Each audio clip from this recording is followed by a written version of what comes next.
Et partager mon écran. Bon. C'est parti. Est-ce que vous voyez mon écran? Tout à fait, monsieur. Ok. Alors, rapidement, merci d'être là. Bonjour tout le monde. Donc là, aujourd'hui, on a une session Bichère avec GroupBiz. Et en fait, le principe, c'est qu'on présente des sujets techniques tous les mois. Et en moyenne, on présente 2 sujets par mois. Donc là, on va parler d'optimisation autour de Docker. Donc, avant de passer la main à notre speaker, je vais expliquer ce que fait GroupBiz en quelques mots. Alors, GroupBiz, on est un groupement de freelance tech et on a principalement 2 volets. Un volet administratif qu'on propose à nos adhérents freelance. Donc, en gros, si une personne veut se lancer en freelance, on va lui créer sa société gratuitement et on va lui fournir tous les services administratifs nécessaires pour un freelance pour être en activité. Donc, dans ces services-là, il y a de l'expertise comptable, assurance impayée, responsabilité civile pro et ainsi de suite. Donc, ça permet à un indépendant clé en main d'avoir ce qu'il faut pour démarrer. Bien évidemment, tout ça, c'est facultatif parce que par définition, un freelance, c'est quelqu'un de libre. Et on veut forcément ne pas imposer ses services, mais on les propose en facultatif. Et à côté de ça, GroupBiz, c'est une belle communauté tech pour nos indépendants.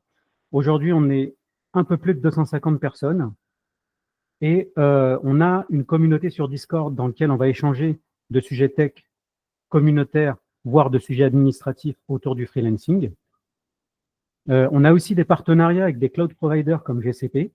Et grâce à ça, nos adhérents freelance peuvent passer des formations officielles Google Cloud gratuitement. Et ils peuvent également passer des certifications GCP gratuitement. Donc ça, c'est intéressant. Et on prépare les partenariats avec d'autres cloud providers comme AWS et Azure prochainement. Au niveau de nos principes, on regroupe des personnes avec un mindset et des compétences techniques et un potentiel. Et grâce à ça, on travaille en direct chez beaucoup de clients de la place. Et donc, GroupBiz place ses freelances et ses adhérents chez les clients. Au final, on permet également à nos adhérents de faire de l'apport d'affaires, soit de nous parrainer des profils de qualité, ou soit de nous aider à gagner de nouveaux clients.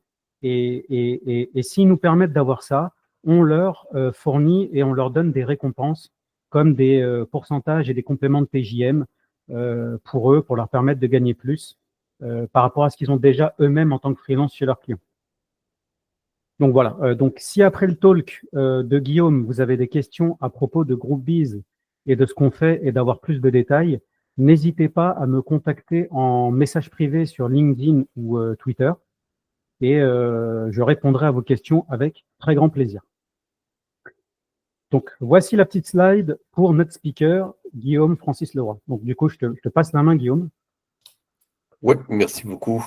Du coup, moi, c'est Guillaume, mais la plupart des gens m'appellent Francis, donc ça peut être compliqué parfois pour me retrouver. Je suis un platform engineer freelance depuis septembre dernier et je bosse depuis Montpellier pour la BNP depuis février à travers le groupe Biz. Je suis également DevRel pour GroupBiz, donc si vous avez des questions aussi et que vous n'avez pas envie de parler à Mazloum, vous pouvez venir me voir. Je suis également cofondateur de la Cloud Native Montpellier, donc une antenne de la Cloud Native Foundation sur Montpellier. Tout récemment, organisateur Sonitech pour l'édition 2025, donc la prochaine. Et puis, je donne des cours à droite à gauche, que ce soit à Polytech ou à Epitech. Voilà, pour faire simple. Et donc, du coup, ce qui nous amène aujourd'hui à parler de Docker. Donc, juste pour la petite anecdote, on discutait pas mal avec Maslow, et il me faisait remarquer qu'il y avait des fois des quick wins que les gens ne connaissaient pas trop sur Docker. Donc, du coup, l'objectif de cette courte conférence, ça va être de voir 2-3 quick wins faciles à mettre en place. C'est-à-dire en 5 minutes, vous pouvez avoir gagné 3 minutes de build. Et on va passer du plus facile à mettre en place au plus difficile. Mais rien de bien compliqué, rien de bien méchant, c'est juste, on part vraiment de l'image naïve et on va de plus en plus vers un truc un peu moins naïf. Donc je vais partager mon écran. Je te prends la main. Super. Tac, tac, tac. Tac, tac, tac. Ok. Est-ce que vous voyez bien mon écran? Oui, on voit bien ton Très écran. bien. C'est assez gros. On est bien. Ça me semble bien. Après, Ok. n'hésitez pas les N'hésitez autres pas à. à dire. Ouais. Voilà, exactement. Ok. Donc là, c'est une top. C'est c'est simplement le résultat d'une commande pour créer un projet React vide. Donc, il n'y a rien de bien méchant. Il n'a pas été du tout modifié. Donc, du coup, c'est le README qui est généré. Rien n'est changé, quoi. Et le but ici, ça va être de s'en servir pour faire nos itérations sur le Dockerfile. Donc, la première chose qu'on va faire, c'est évidemment créer le Dockerfile parce qu'on ne l'a pas. Hop. Et on va écrire rapidement. Alors forcément, j'ai un pense-bête à côté, vous imaginez bien, je ne vais pas vous faire attendre. Hop. On va écrire le Dockerfile de la manière la plus naïve possible, à savoir, je copie tous les fichiers, je run npm CI pour télécharger les dépendances, et je fais un npm start. Je ne dis pas c'est ce qu'il faut faire, encore une fois, hein, c'est l'image la plus naïve possible. J'insiste sur le fait de bien utiliser dans vos builds npm CI et pas npm install. Pour pnpm, il faut bien préciser --logfile parce que sinon, votre build n'est pas reproductible. C'est-à-dire que npm install est capable de modifier des versions du package lock, alors que le npm CI ne va s'appuyer que sur le package. Donc voilà. Donc on va faire un petit build de ça. Tac, tac, tac.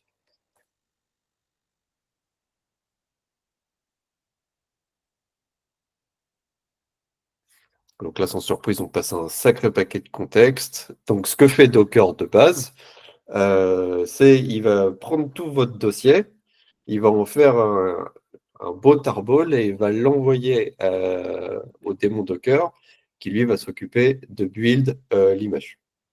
Donc du coup, on se retrouve forcément avec un contexte de 250 mégas, parce que par exemple, on a notre node module qui va peser assez lourd.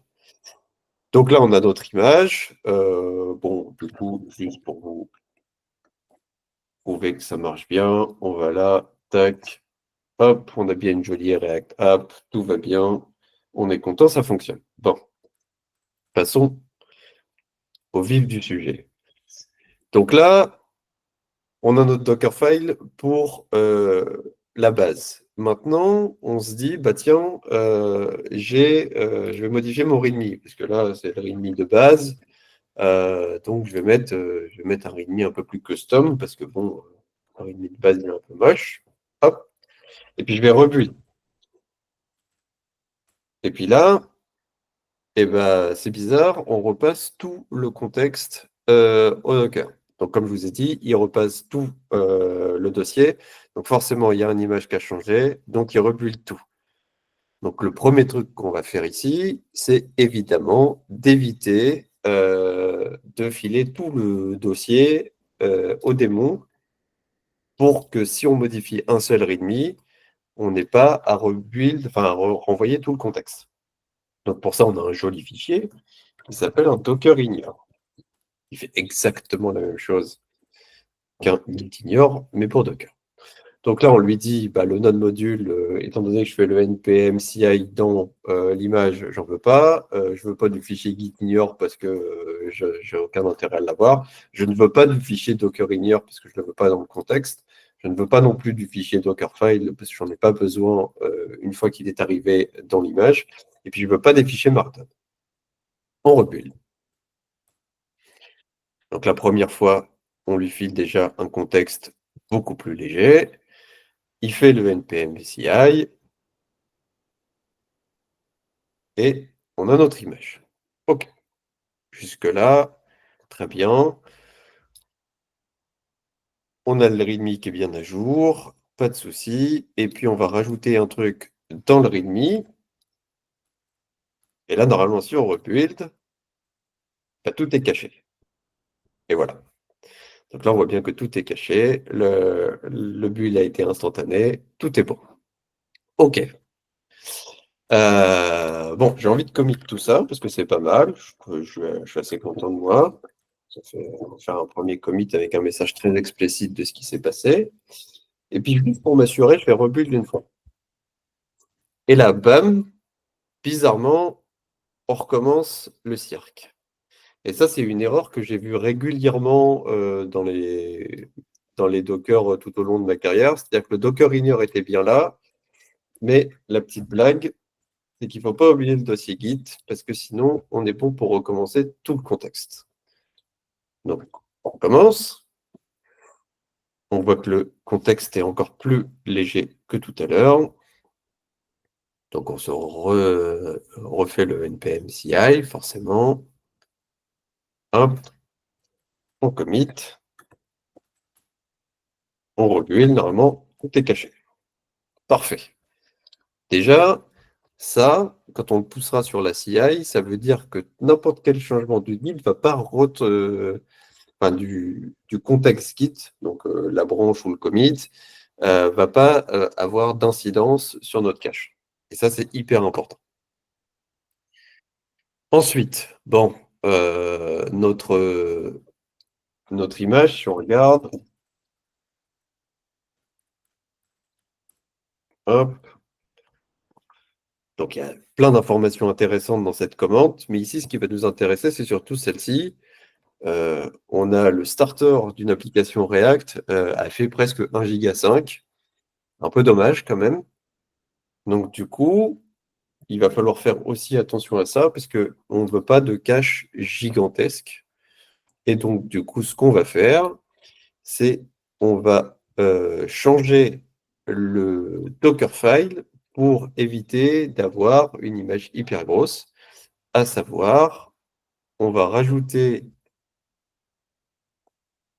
parce qu'au final, une application front, tout ce qu'on veut, c'est un Nginx. Donc, on va aller chercher ça. Et puis, pour avoir ces fichiers-là, il va falloir build. Donc, on va faire un run npm CI, et puis on va faire aussi un run npm run build. Là, comme ça, on a les deux. On va retirer le entry point qui est là. On va lui dire ça, c'est le build. Et donc, du coup, on va tout copier. On va faire notre npm CI. On va faire notre npm run build. Et puis, les fichiers qui sont build, on va les copier directement là. Allez, on build.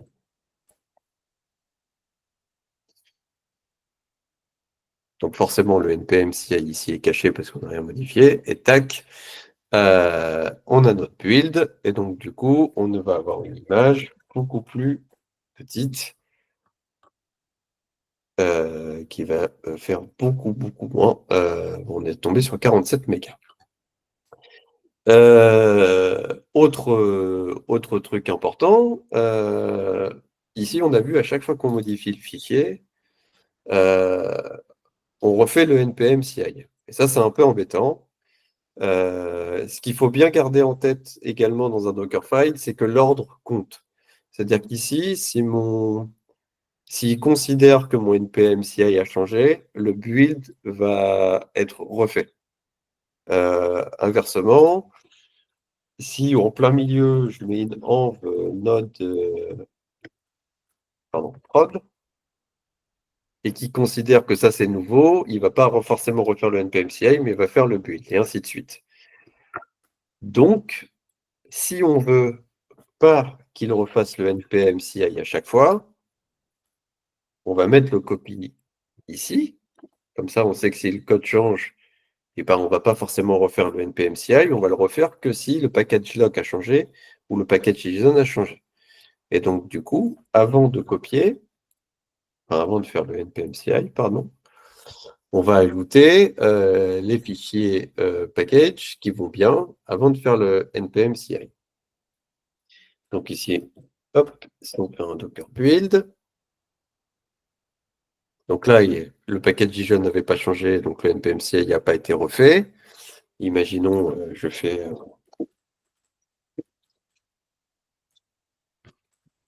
hop,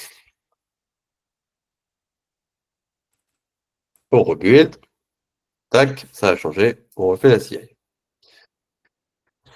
Donc ça nous permet déjà de gagner un temps fou parce que finalement, le NPM CI, c'est presque ce qu'il y a de plus long et on ne veut pas forcément aller récupérer les dépendances à chaque fois, surtout si on l'a déjà fait. N'hésitez pas, hein, si vous avez des questions au milieu, il n'y a aucun souci. On va quand même regarder si tout fonctionne bien, c'est-à-dire que là, on a dit que tout était caché. Maintenant, si je modifie qu'un bout de code et que je mets ici, yep, je build, il ne fait que le build. Donc jusque-là, tout va bien, on a bien le cache qu'on veut pour rebuild en local. Ce qu'on peut faire aussi en local, et on verra que pour la CI, c'est un peu plus compliqué, c'est-à-dire que si on a changé le package.json, ici, il va refaire npm CI de tout en bout, mais on peut essayer de capitaliser sur ce qui a été déjà fait.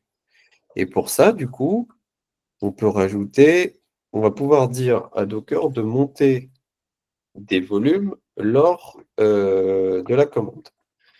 Donc, je vous mets un backslash pour que ça soit un petit peu plus clair.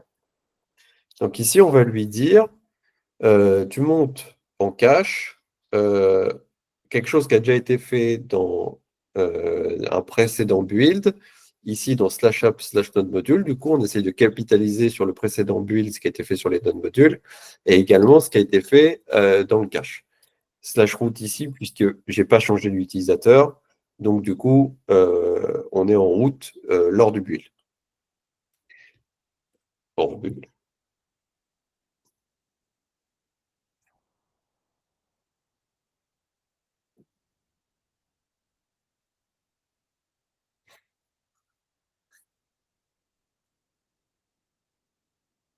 Ah, oui. Alors, petite blague.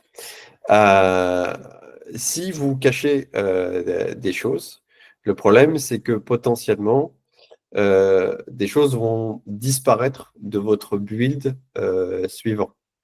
Alors, je ne sais pas si je suis très clair sur cette partie-là. C'est un peu, par exemple, si je cache quelque chose qui est dans app node module et que je veux le copier plus tard, ça n'existera plus du tout. Donc, en fait, il faut renommer ou déplacer des choses dans votre précédent stage pour être sûr de pouvoir les copier dans le suivant. Donc là, on est dans le run build. Que je ne dise pas de bêtises, on a targeté le slash app slash node module et le root npm. Il nous manque le React script puisque est-ce qu'il l'avait caché? Tac, tac, tac, tac, tac, tac, tac. Il a bien fait le run. Tiens, il y a un truc qui m'échappe. Touc, touc, touc, touc, touc. Bon, on va laisser comme ça dans un premier temps. On va passer sur la CI. Hop, parce que quelque chose m'échappe. Voilà. On reviendra sur le sujet après. Hop. Donc maintenant, on va commencer. Donc déjà, on va pousser ça. Tac. C'est notre commande 2. Et on va créer un projet côté GitHub pour travailler sur la CI.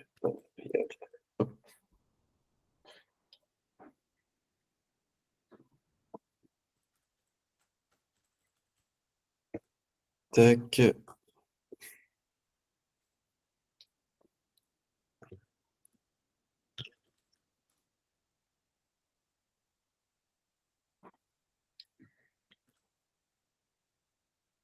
Hop là. Donc notre projet est poussé. On va en profiter pour faire la CI. Tac, tac, tac. Je vais la récupérer de là.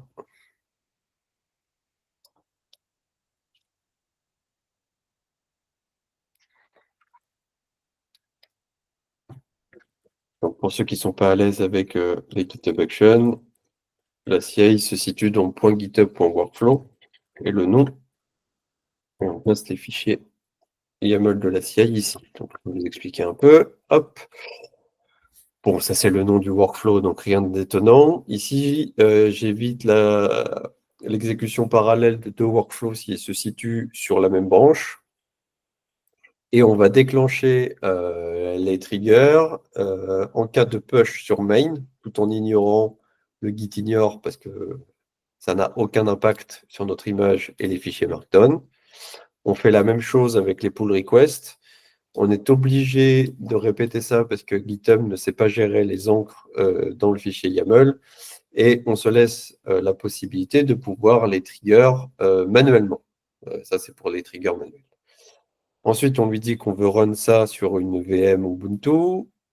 Checkout, ça va vous permettre de récupérer le code source au moment du GitHub Action.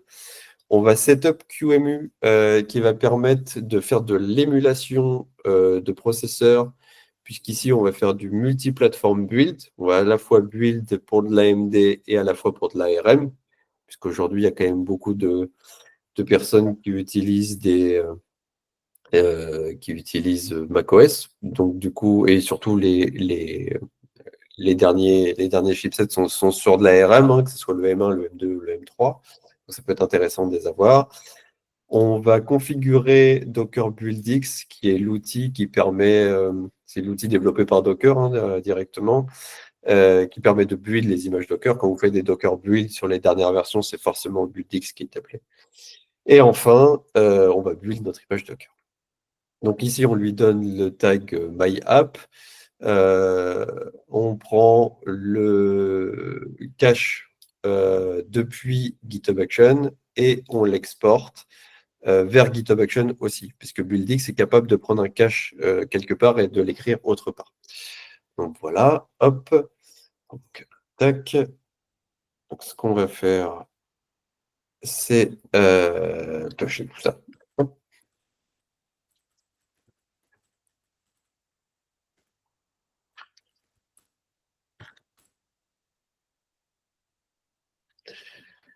Et ici, on va avoir une action qui va se trigger.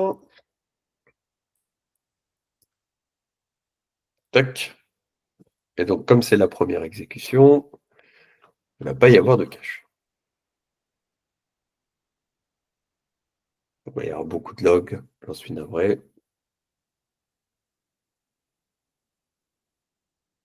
On voit qu'il fait exactement, hop là, il fait exactement la même chose qu'en local, hein, c'est juste que les logs sont un peu plus pénibles à voir.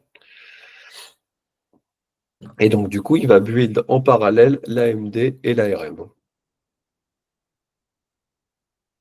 Sauf que l'ARM va être beaucoup plus long. Oui. Allô? L'ARM va être beaucoup plus long puisque on l'émule, tout simplement.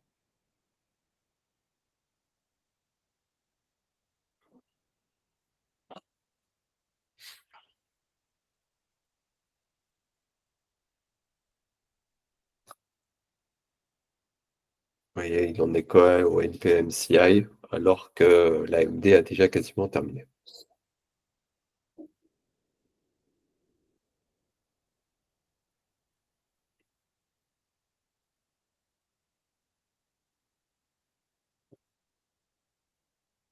C'est ici qu'on va voir l'importance de la gestion du cache d'ailleurs, parce qu'on voit à quel point ça peut être long.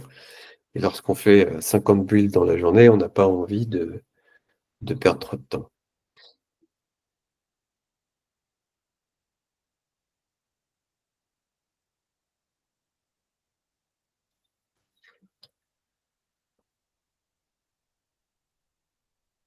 En attendant, si vous avez des questions, n'hésitez pas.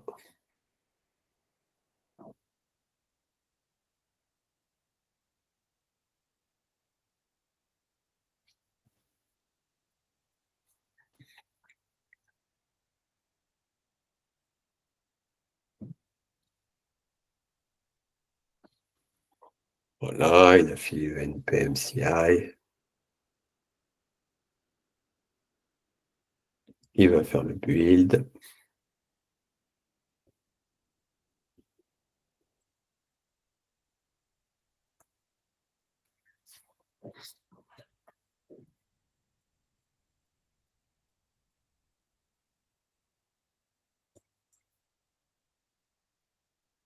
Là, on est quasiment à 3 minutes pour build une image assez simple.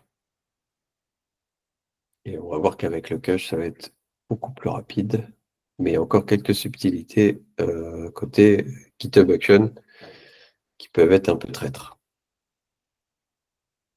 Tac, tac, tac.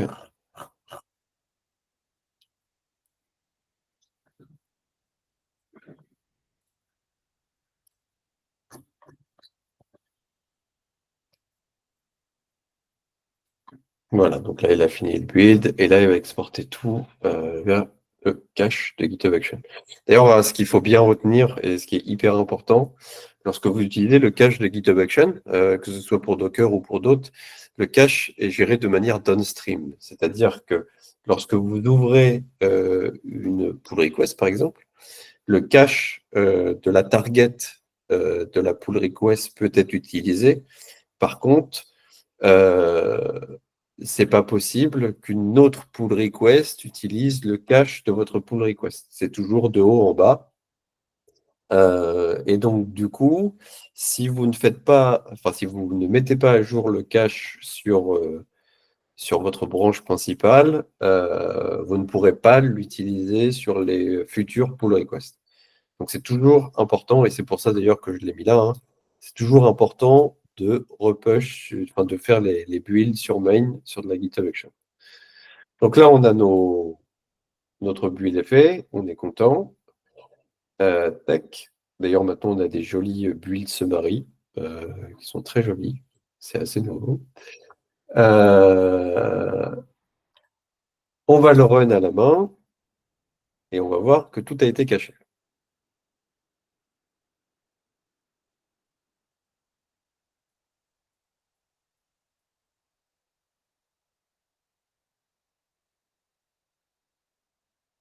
C'est reparti. Ta, ta, ta, ta, ta. Ça va être beaucoup plus rapide.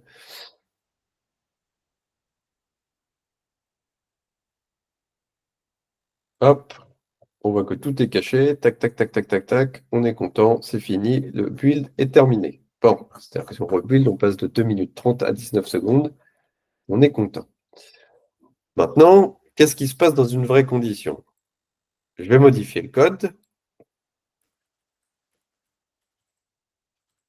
Hop. J'ai oublié le fil, donc on va dire que c'est le 42. Et on push.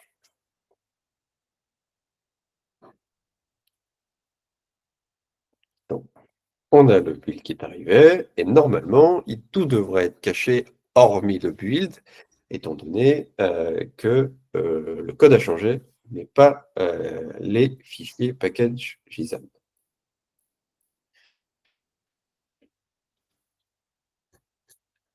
On descend, on descend.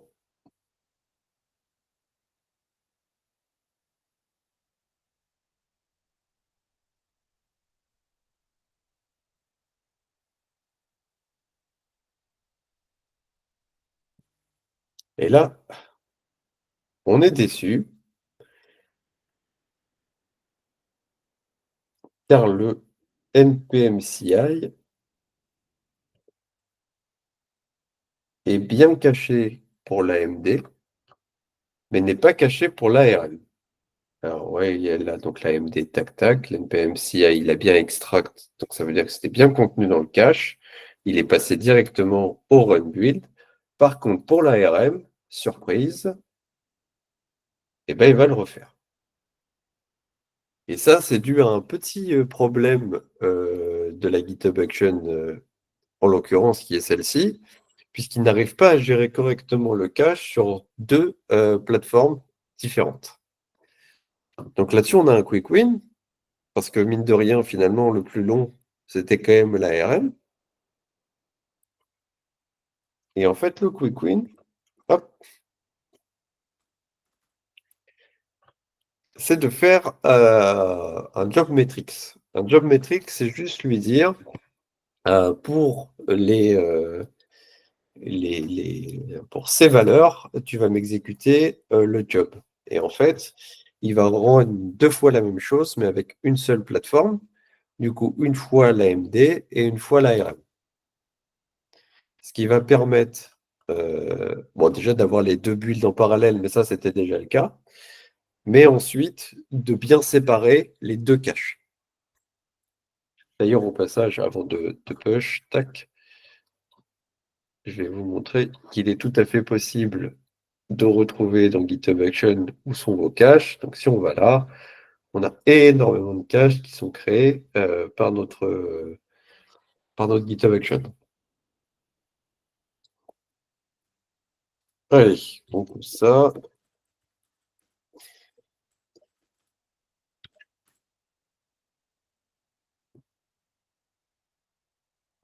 Tac.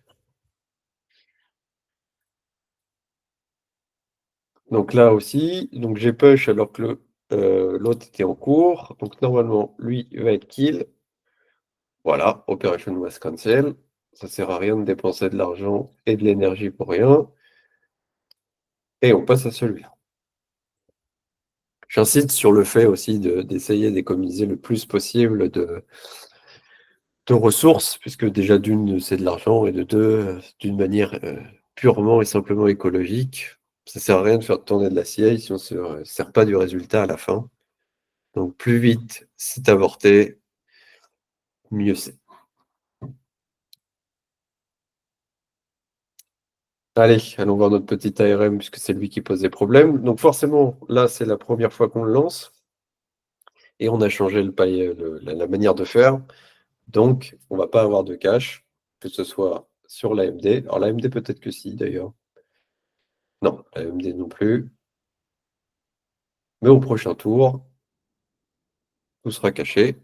On va préparer la modification de code, d'ailleurs. Hop, hop là.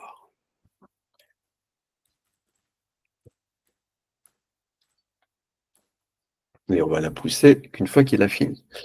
Alors pareil, le problème d'avorter, par contre, les opérations qui sont en cours, ça veut dire que ça termine plus tôt. Et sans surprise, le cache n'est pas update. Du coup, vous êtes obligé d'attendre au moins une fois à vide pour être sûr que tout est OK.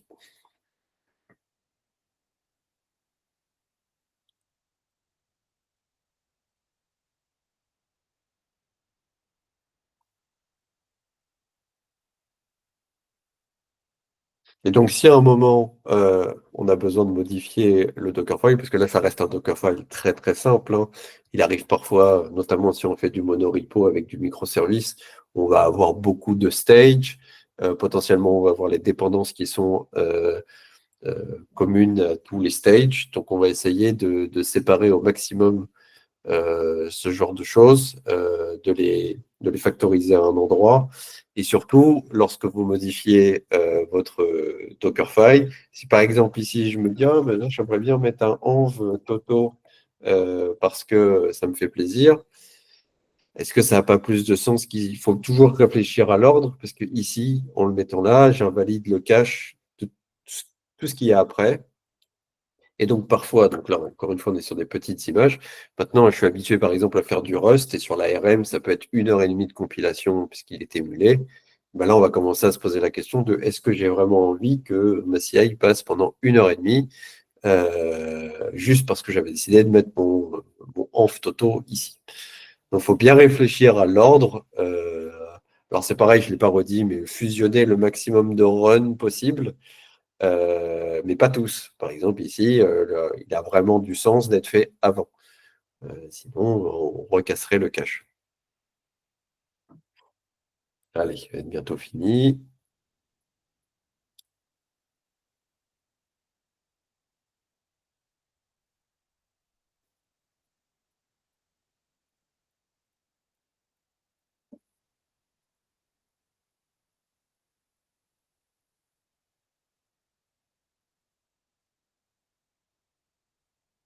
Un deuxième cache complètement différent de celui de l'AMD poussé.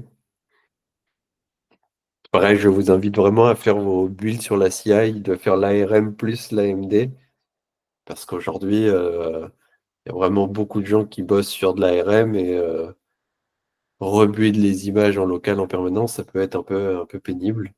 Surtout si aujourd'hui, enfin, ça peut être intéressant aussi de déployer du code sur des serveurs ARM, vu les différences de coûts. Donc ça vaut toujours le coup d'avoir les deux. Allez, on repush. Tac.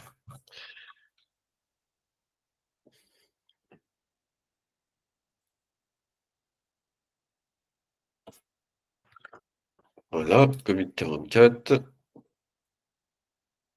Et là, sur notre ARM,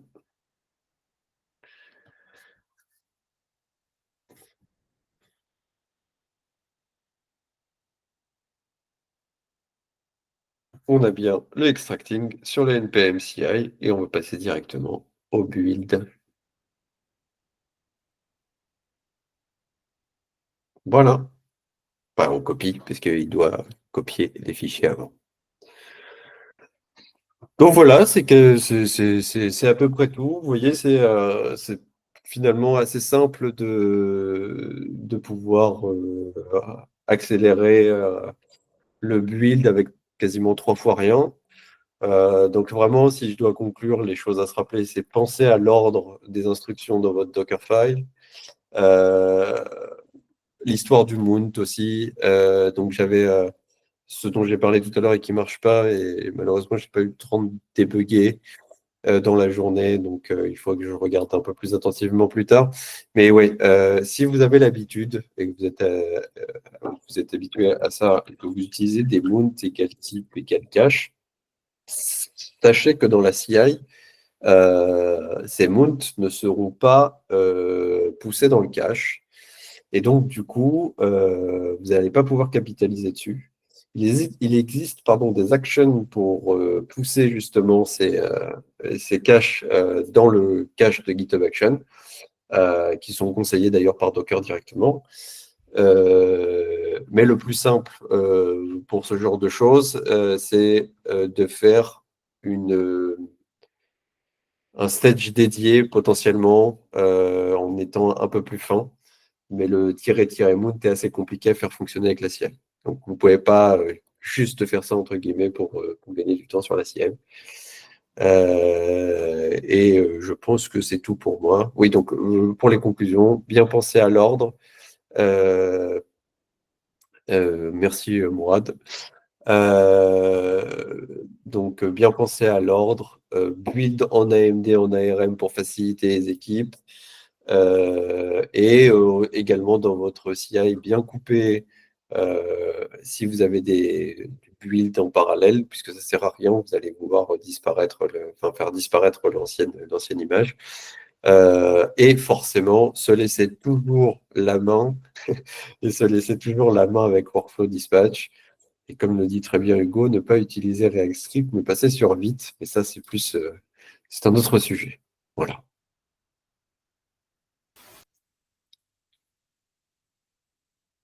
Merci beaucoup, Guillaume. Est-ce que vous avez des questions? N'hésitez pas, hein. Merci, merci. Super Merci. session, Guillaume, en tout cas. C'était très intéressant. Merci beaucoup. Si vous avez des questions pour Guillaume, c'est vraiment le moment. N'hésitez pas. Il peut y avoir plein de cas différents, mais globalement, on arrive toujours c'est pareil dans le Dockerfile, je ne l'ai pas dit, mais donc là, on est sur du Node. C'est assez simple. On récupère le package lock et le package.json. C'est bon, on a le log file des dépendances. C'est facile de les séparer. Ça peut être beaucoup plus compliqué avec d'autres. Je pense notamment à Java ou SPT, parce que je vois qu'il y a Olivier. Comment on fait pour récupérer la liste des versions qui sont fixées. Voilà, et ben c'est un peu plus temps d'axe. Ça se fait, hein, tout est faisable, mais il va y avoir des choses à faire. Je pense aussi à Rust, parce que récupérer que les dépendances, il faut également les compiler, et donc du coup, il faut séparer ça du code source. Donc on est par exemple obligé de faire un fichier source vide dans l'image, de faire un build à vide, et ensuite de copier certains fichiers dans l'image le stage suivant de build, pour être sûr que les dépendances ont bien été compilées avant, ce qui permet quand même de maximiser un sacré paquet de temps euh, sur les builds. C'est non négligeable, mais c'est un peu tendax. Des fois, c'est un peu compliqué, sachant que Cargo se base sur les dates de dernière modification de fichiers. Donc, ça oblige à faire des trucs un peu tricky par moment. Voilà. Bon, j'ai l'impression qu'il n'y a pas de questions. Ah, parfait. C'est que j'ai été très clair, non? C'est ça? Ça a été très clair. Bravo en tout Est-ce cas. qu'on peut cacher un APK update? Oui, tout à fait. Tout à fait, tout à fait. En fait, si on veut faire de l'APK, alors de toute façon, le run ne sera pas exécuté, ne sera pas réexécuté si il n'a pas changé. Donc si par exemple, ici, j'ajoute, on est sur, je sais pas la build, hein, parce que sinon ça va pas le faire, mais parce que je suis pas sur, sur le. Ah, on va le faire là, c'est plus simple. Hop. Donc là, si on fait un APK update, lui, d'ailleurs, c'est très dangereux, hein, ce genre de choses, parce qu'en fait, le run ne va jamais être réexécuté puisqu'il est dans le cache. Donc, par exemple, si vous avez des mesures de sécurité et vous voulez justement pouvoir exécuter les mises à jour des paquets, quoi qu'il arrive, et ne pas cacher juste cette instruction, il y a moyen de faire. Il suffit de dire, bah, mon stage, il s'appelle, je sais pas moi, Binary, par exemple. Et en fait, et malheureusement, j'ai plus l'option en tête, mais il y a une option dans le BuildX qui permet d'ignorer le cache pour un stage entier. Donc en fait, si vous voulez faire ça, vous faites un stage le plus petit possible avec seulement les choses qui ne doivent pas bouger. Et, et donc, du coup, utiliser juste le no cache. Voilà, alors c'est no cache filter. Voilà, exactement. Donc, le no cache filter va permettre d'ignorer le cache seulement pour ce stage. Par contre, il faut vraiment que le stage soit tout petit parce que sinon, on va cramer du cache pour rien, quoi. Mais voilà, c'est l'idée, c'est tout à fait possible. Et un jour, j'espère que Docker mettra des no cache pour une seule instruction. C'est assez complexe techniquement parlant, mais c'est faisable. Voilà.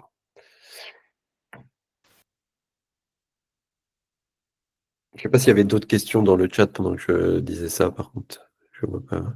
Qu'en est-il de la taille de l'image après l'utilisation du cache? Elle ne change absolument pas. Le cache va juste faire en sorte que ça va build plus vite. Et on va s'appuyer dessus pour build plus vite, mais il n'y a pas d'impact sur la taille de l'image.